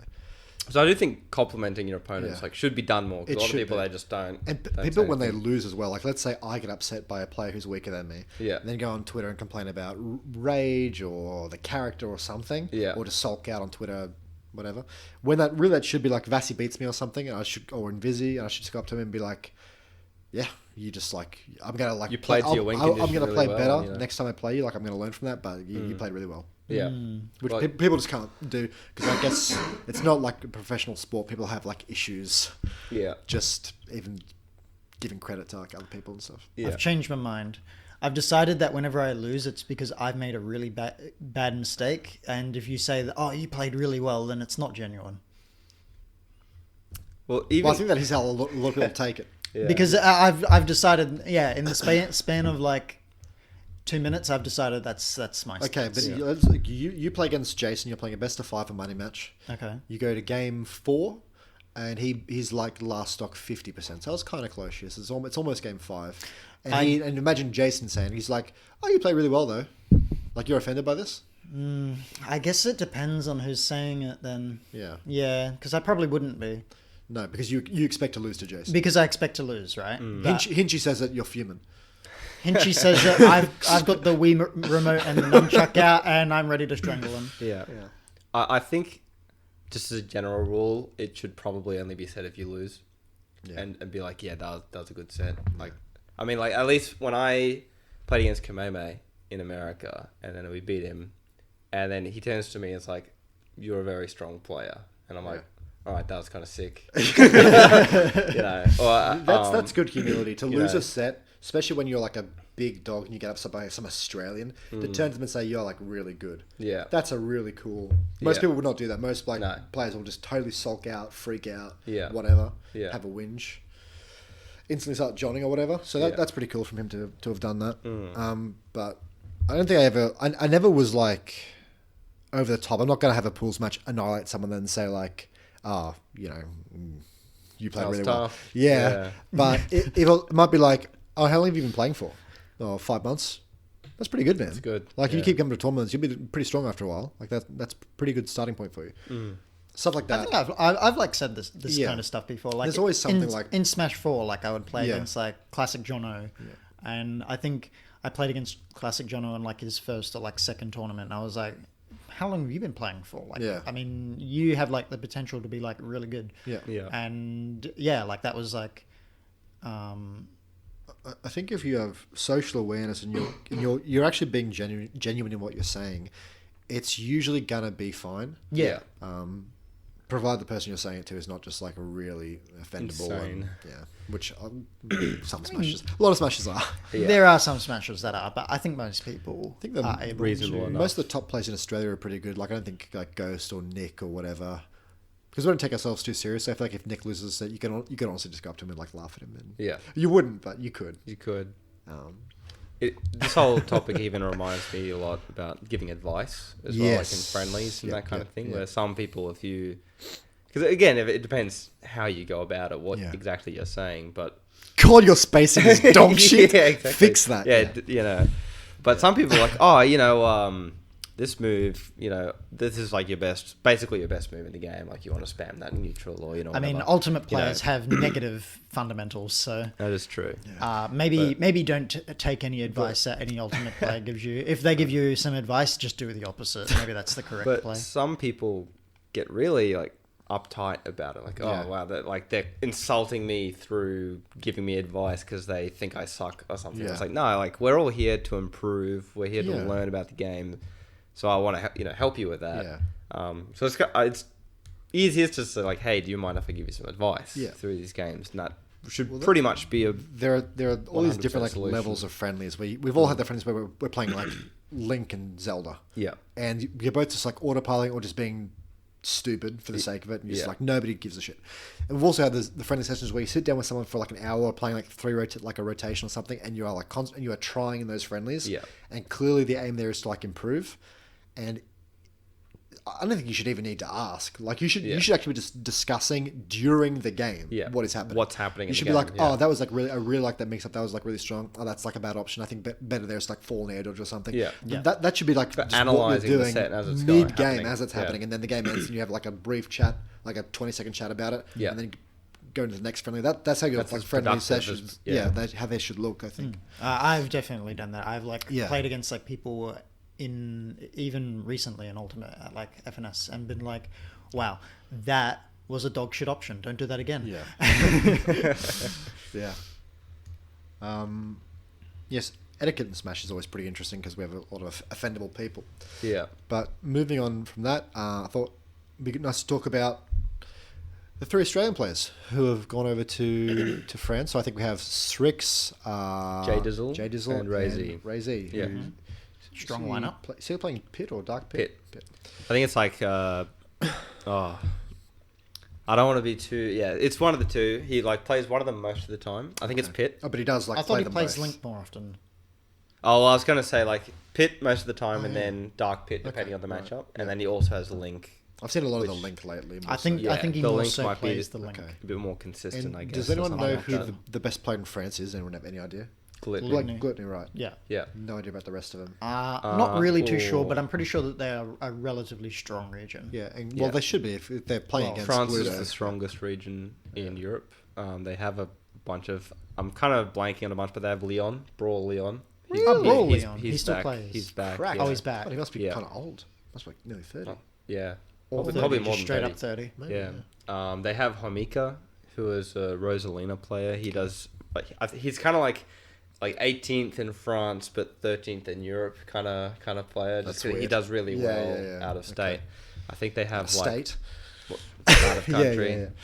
yeah, I used to know my French players better, Yeah. but they have a lot of strong talent up at the top Yeah. in Europe. Yeah. And so, how are you thinking? You're probably the best one to answer this question. How are you thinking that they're going to go? Oh, I would have liked to have been asked this a year ago or so, because Yeah. then I think I would have basically be on the ball with it. But I imagine there's like a big major that they're actually going to rather than just a French Yeah, yeah. event. But I think they could definitely do a lot of damage there. It's just a matter of being comfortable playing against the players there. Those are good players. Like those They are are very 3 good good players in terms of Australia. And our Yeah. players, like our good players, are not like worthless anymore. Yeah. Like they were in like Brawl and Smash 4 and stuff. Now, Purple 8 or whatever a while ago did like a comparison of the Australian players to the European players. I think he generally underrated Probably. the Australian players just a tad. Except for Jdizzle. He said Jdizzle would be like top 10 or top 12, and I thought I would like that's possible, but I would have thought that's pretty generous to like Yeah. comfortably say he's there. Okay. And then there were like kind of players lower down in Australia where I'm like, nah, they'd do better than that. But okay. kind of hard to say, honestly.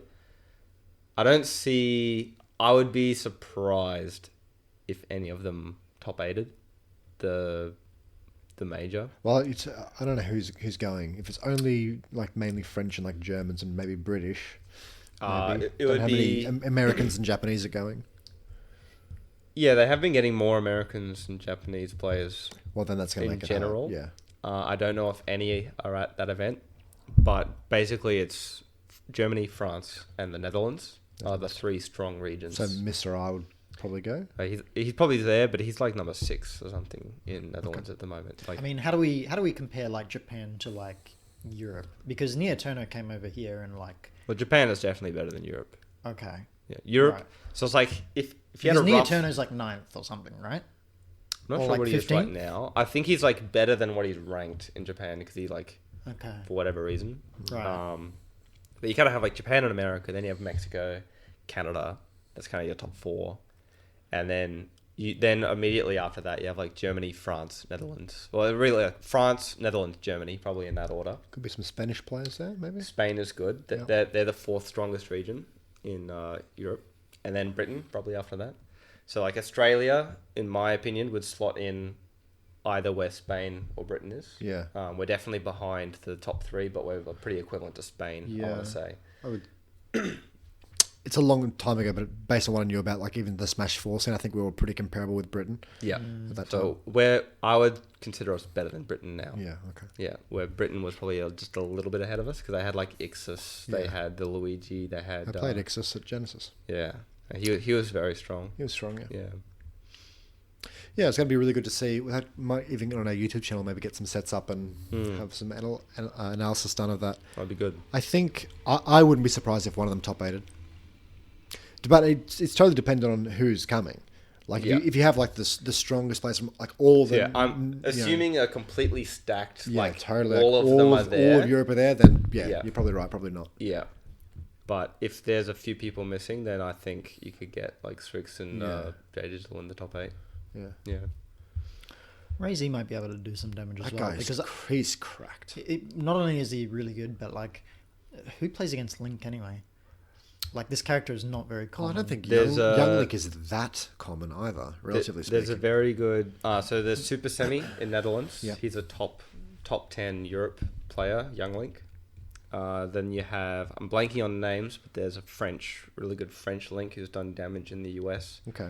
So they have the experience, and there's also I want to say there's a Pit in Europe, but I'm really blanking on who they are. Pit's So- not a very common character, but I'm not but really sure. I'm pretty sure there is a strong one in Europe though. okay. So a lot of these, Still- obviously, like someone in Germany won't have the experience from Yeah. the Dutch guy, but they won't get by just from matchup inexperience. You could like talk about this for a while as well, but it can be weird when you've played against, like, let's say a Rosalina in Smash 4, and you're so used to how this certain one in your scene plays, Yeah. and then you play against another one who plays totally differently. It can be Yeah. really off-putting, actually. Yeah. And Yeah, it can. It's like, okay, I'm not going to get, like, janked. I know the combos. I know what strings are going to happen, but the way they play out the whole neutral and everything, or the way they not recover, is comfortable. totally different. Yeah. And you're like, oh, that's actually, like, really off-putting. Could you, like, play the other guy, please? Yeah. That's really annoying. Yeah, I'd say Rosalina because that was the one that I had like a lot, because Jace played a very specific style of Rosalina, and then I'd play against objectively weak ones, and I'd be like, what? I don't know how to deal with the moves that you're using. This is really irritating. Yeah, but that'll be good to see how they go. Hopefully, I don't expect. This is a really nice moment. I don't expect any top Australian players to pretty much get embarrassed anymore. Yeah. Like, I find that They pretty put on a rare. solid show. Like when Jono played against MK Leo, Yeah. which was That like was 5 or 6 months ago. He was a cracked. He was No one good. talked about No. how competitive that set It was so good. Yeah. Yeah. Well, like, obviously, he was a stock down 60% of Yeah. the set or whatever.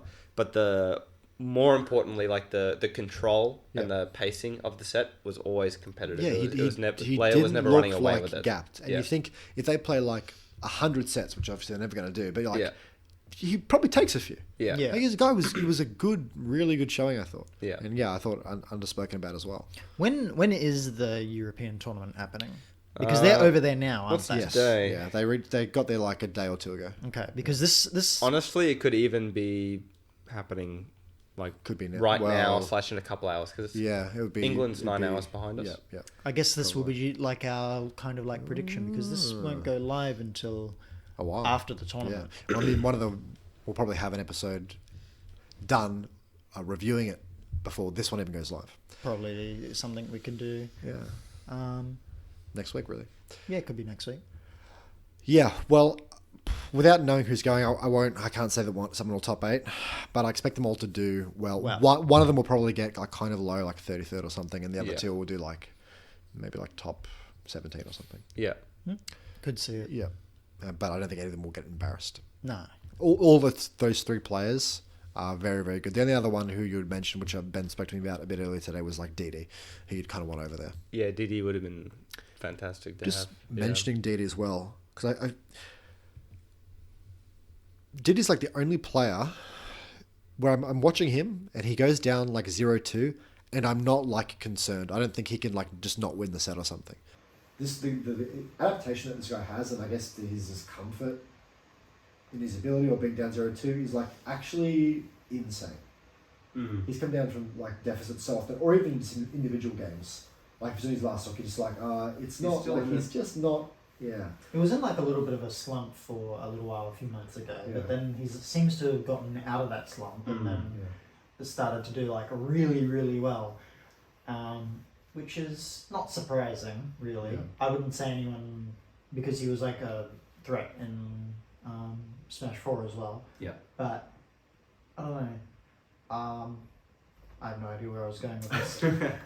No. Well, it's interesting to see because so many players, like if they're in the lead, they've got it in the bag. Yeah. Like, they can't lose or whatever. Yeah. But as soon as someone's not in the lead, then their mental is just completely out of it, or their stamina, or everyone always kind of has that one thing about them. Yeah, maybe DD's mental was just insane. Something like that. Yeah. It's genuinely really impressive. And someone's played like a lot of like high level sets in Smash. Like it's...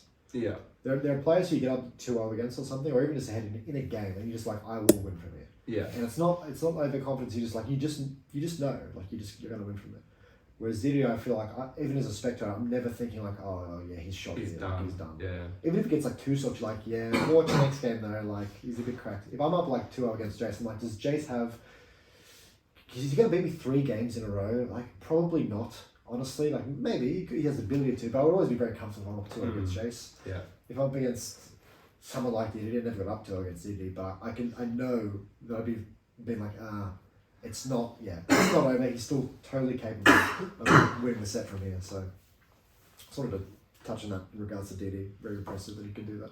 Well, I think it's a good combination of player and character. Yeah. In any given game, Warrior's always he has that trump card. He has his really good combos and then the early kills that he can get as well. That they're tricky to get, but just with Bradley, he's so proficient with the character that he just pulls them out. He can make it work. It's also stressful to play against characters like that. Yeah. Warrior is kind of a character that can also slow down the game to his pace if he really wants That's to. That's a really underrated aspect of Smash, is being able to control like the pace of it. The character is so fast in the air and so mobile as well, especially with like bike. Well, not that you're using bike in neutral, but like that gives you that like extra boost of mobility that a lot of characters do not have. Yeah. So you put him on a stage with like a platform with platforms, and it's like he's ready to go. He's ready to camp for that waft if he really wants to. And the last thing I wanted to talk about today, a little bit of a sort of a fun question that I wanted everyone's opinion on, was what is your most underrated character across any Smash game? You know, obviously none of us are particularly none of us know much about 64. You know that much about Melee. I don't think there's many characters in 64 that are underrated. No, what if Mario's just insane? What is he, like 3rd now? I have no idea. I'm not sure actually. He's okay, but yeah. So whatever you think. Is he above Falcon now? I don't know. Pikachu's first. Neither Pikachu, Kirby, and then I think it's like surely Fox. It's like Fox and Falcon. I think are after them. Surely Fox is higher. Surely Fox is short top 4. In Fox 64. Has to be third. I think it's Fox and Falcon are like the next ones, and then like Yoshi and DK or something like that. So where's Mario? Poor Mario. I don't know. I don't know if Mario is that good. I don't know. Yeah, I could be wrong. I could be wrong. I could be very wrong. I guess he isn't underrated then. All I know is like Samus is the worst in the game because Samus is the only one that doesn't have a true 0 to death unless they have a full charge jump. Also, using bomb takes their double jump. I just remember the grand final watching 64 when I was watching Falcon vs Jigglypuff. Oh, jeez. Whenever I think of 64, I just think of like Donkey Kong's Up Air, like the one where he's like, whoa. It's really big, really stupid. It looks ugly. I don't like it. Actually, at Super Smash Con last weekend or whatever, we have a Queensland kid. He's probably like 20 now or something. He's very good at Smash 64, but we have like no locals or anything. And he's basically number one in Australia despite having no one to play against. And he went to Super Smash Con and he did very well from what I heard. I didn't actually look into it too much, but I think he got like top 16 or something like that at the 64 bracket. Well, I mean, there used to be like a Australian Smash. Yeah, like 64 Sydney, Victoria. I don't, because they used to always be very hard to control on Smash boards when that was like a primary use of like everyone's time and energy. We will have to have a big discussion about Smash boards at some point on one of these podcasts. Probably, because I mean a lot of people do not know the impact that this website had on crazy. like everyone's lives. Having shout out threads. Yeah, dude, we like the shout outs actually. Now you just get salt tweets instead. Yeah, and we don't even like name the person either. Yeah. Everyone knows. Everyone knows. There's only one Steve player. But most underrated character in a Smash game, what comes to mind? We had a few, we named a few earlier today. Smash 4 Game & Watch is a Smash 4 Game contender. Watch, yeah, because it's not Brawl like, Game & Watch. It's not like Smash 4 Game Watch was Brawl like... Game & Watch was not underrated, by the way. Okay, that's good. But like, Very specific game. yeah, for clarity on the rules here, it doesn't mean like, if we say Smash 4 Game Watch, it doesn't mean that Smash 4 Game Watch is like top 5. No. It just means that people thought he was like, Like probably like 15 bottom or 15. something. It's like yeah. no shot. No shot. This character No. was very solid. Yeah. Had some matchups that were sure like really bad, but like this character had very good tools. Yeah. 2-2 was so obscene. Yeah. Tool. He had a good Yeah. combo game. I think Gimbal Ball, totally had a Gimbal Ball. Mhm. Very good gimpy game as well. Ultimate is like hard as a game to be like, oh, like this God. character is underrated. Like a character that in Ultimate that I see as underrated is like Wii Fit Trainer, because deep breathing is just so incredibly broken. Sorry to all of you Wii Fit trainers out there. Like Nair to like Nair or whatever does like 45% or something ridiculous, and this move is fast, and it's on a character that becomes fast when it starts breathing deeply. But it's hard to quantify because we don't have like a tier list. Yeah. There's no like accepted position of like where Wii Fit Trainer is. But I mean, most people say that she's bad, I think. I've heard a few people say that she's around top 30, which I think is a pretty reasonable position. I think like people, maybe it's just biased because we have Dags and Lumi and stuff like that. So in Australia and particularly Queensland, people kind of know what they're talking about a bit more. But a big one for me has been Ice Climbers in Ultimate, because you consistently hear like, oh, bottom 5 character, bottom 10 character, being generous from like, this is an absurdly broken character that you have to not interact with ever. You might like, the character here and there might have a kit that just deals with them pretty well. I think across 80 characters, but for 80% of the cast, having to interact with this character, that's not on. Like this character plus 3 matchups into Shotos, into Wario, into Mario, all like top tier characters, just absurdly broken out of shield. Can never touch their shield. Neutral, very strong. It's just advantage state damage output, very good. Where it's just there's too much going on for this character to be like, oh yeah, they're as good as Dr. Mario. Yeah. It's just no shot. That's a good shout. Yeah, Ice Climbers. I mean, yeah, if you say that Ice Climbers is as good as Dr. Mario, I don't know what to tell you. A little embarrassing if you think that. Or Doc. Dr. Mario is not really a character. Although, he does have like some strong moves. Like Every character does. does. But yeah, Down is pretty absurd. every character in the game has like strong moves, even the really bad ones. Trying to think. Here's a good one. Smash 4, totally underutilized, unexplored. Lucas.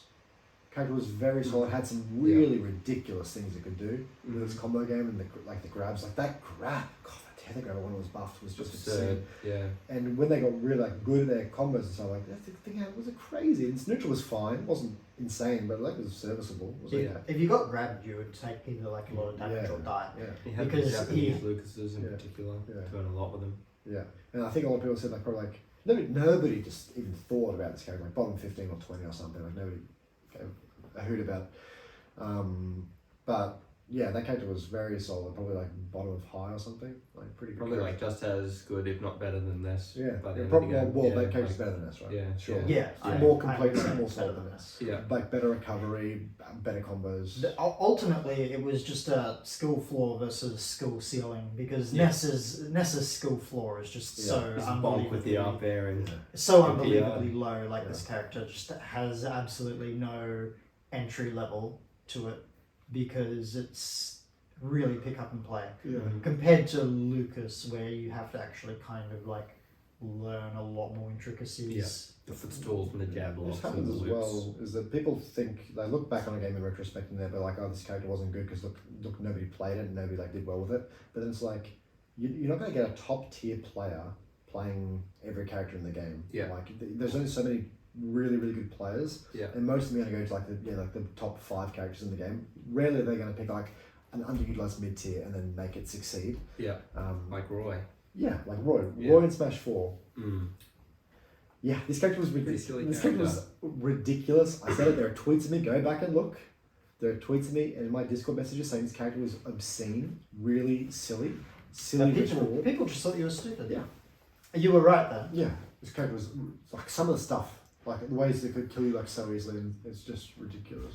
You can't roll behind its jab. You get jabbed every time. If you can't spot dodge once he's jabbing you as well, because I'll just jab you again. You'll just You actually just have to like roll away every time it jabs you. You can read that like dash attack you and stuff. It's forward smash will kill you at 50 or 60. So mobile, insane dash. Gimbable for sure. Mm. But I mean, he's But capable. you in couldn't ultimate, beat the up so- B, no? I don't think you'd ever beat the up B with anything. Unless you have like some absolute, like maybe like Rosa down it. It had a little bit Yeah. of super It was armor. pretty solid. Yeah, I don't think you'll ever beat it unless you are like Rosa down or something. Maybe. This character wasn't like as gimbable as it looks. You have to kind of wait for that to be to finish and then like spike it or something. You can't trade Yeah. with it. Right. You'll lose. Or kind of Yeah. hit him in like the back of the neck kind of area when Yeah. the sword snapped far over. Yeah. But at that point, it's pretty committal to kind of overshoot like that. Yeah, but like this character's like, no, I'm not saying it's like top 5 or 10 or whatever, but totally underrated. Like, I mean, Smash a 4. lot of Totally. people were like, Roy has to be like close to do damage and all this kind of stuff. Yeah. And then they would just go and put this character like 50th or whatever. And it's like 50th Yeah. out of like 56 characters. What? No, Yeah. obviously not. Obviously, this character is not as bad as like Zelda and Ganondorf. You know, like like, Zelda, Jukes, Ganon, like you can't.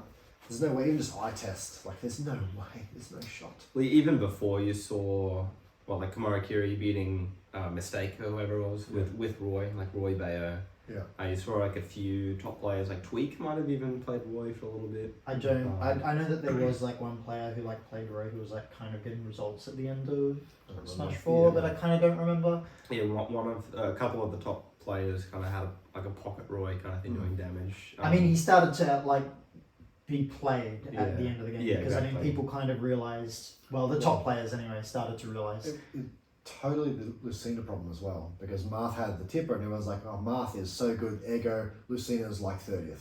And I'm like, there's not how you rank characters. You don't say, oh, Lucina's like 40th because there's a character who's her bit better.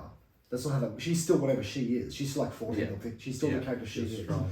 And then it was Nairo, right, who started picking her up and like beating people. And then I think MKB also picked her up. Mm. And Yeah. then people were like, oh, Oh, She's pretty Lucina! good. not having to Ooh. tip her, everything's actually not Female kind Marth. of interesting.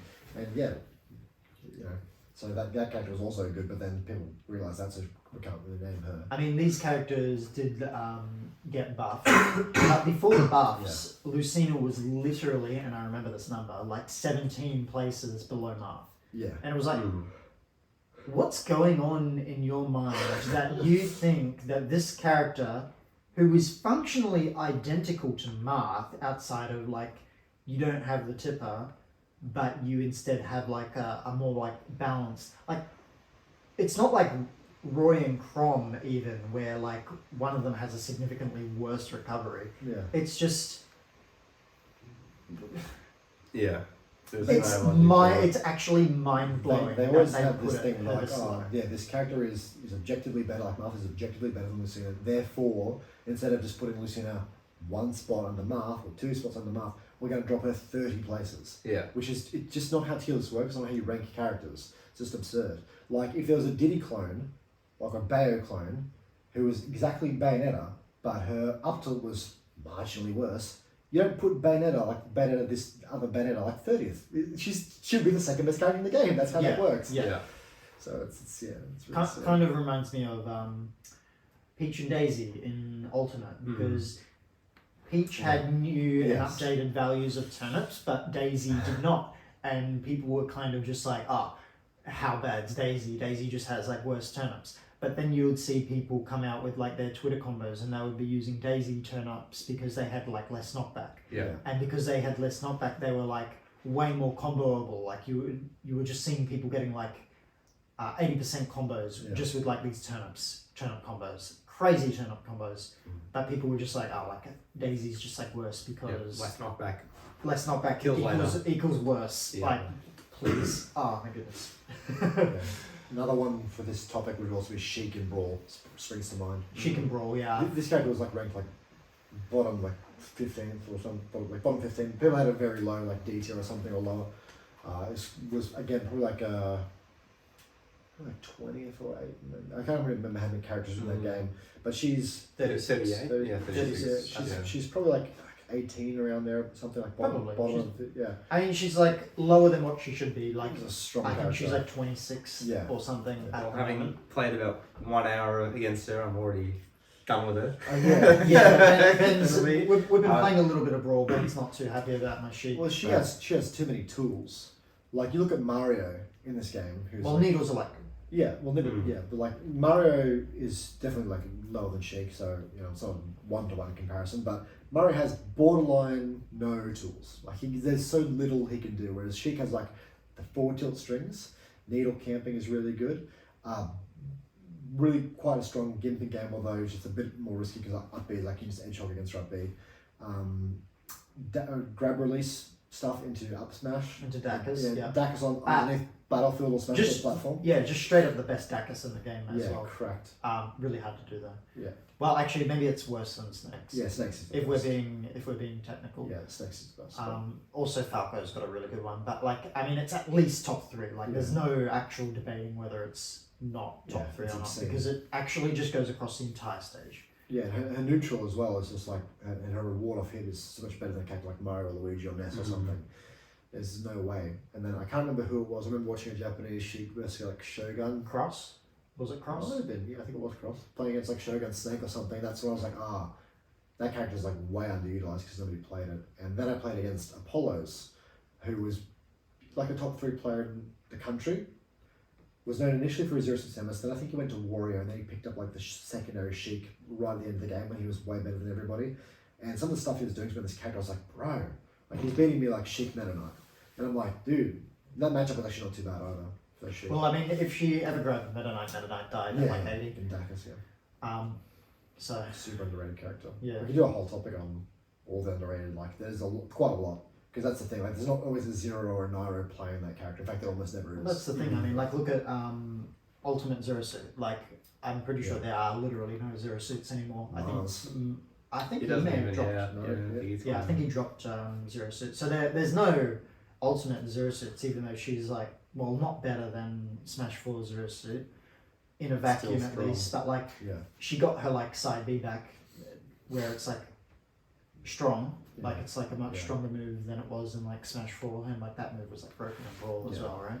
And the more like characters you have as well, the more likely you have underdeveloped, underappreciated characters. Like you have a cast of 80, there's just not enough like top tier talent in the world to like develop all these characters. So there'd be a bunch of characters who theoretically should be completely unexplored. Yeah.